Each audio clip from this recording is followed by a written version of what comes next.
দেখেন তো গাইজ, আপনারা এই পদটা চিনতে পারতেছেন কিনা? এটা হলে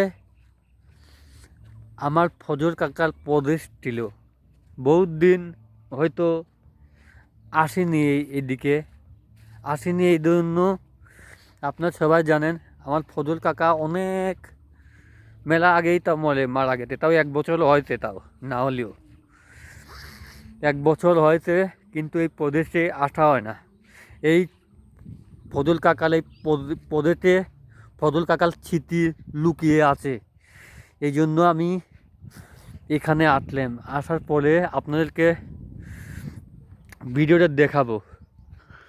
আমি একটা কথা বলবো এই ভিডিওতে, কথাগুলো আশা করি আপনাদের অবশ্যই কানে লাগবে।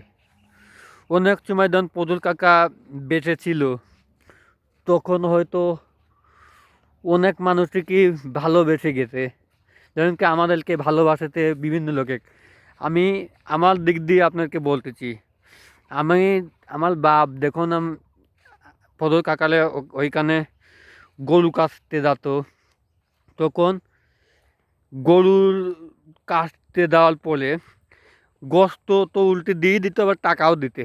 কত ভালোবাসতে আমাকে। এই জন্য আমি আপনাদেরকে এই ভিডিওটা দেখাবো।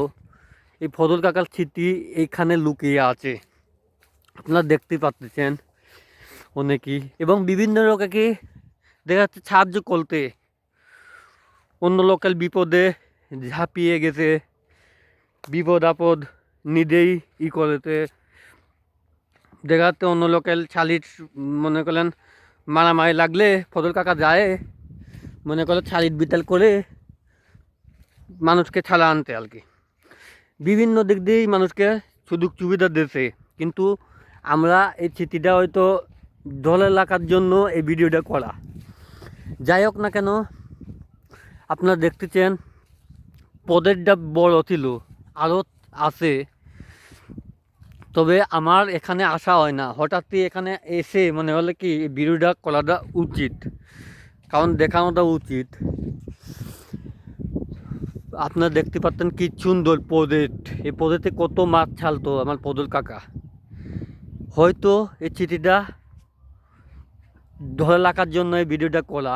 তবে এই চিঠিটা যাতে সবসময়ের জন্য ধরে রাখতে পারি, এই জন্য ভিডিওটা করে তুললাম। আশা করি আপনার ভালো লাগলে লাইক কমেন্ট শেয়ার করে আমার পাশে থাকবেন, এবং এই ভিডিওটা মানুষকে শেয়ার করে দেখানোর জন্য আপনাকে অনুরোধ করা রইল।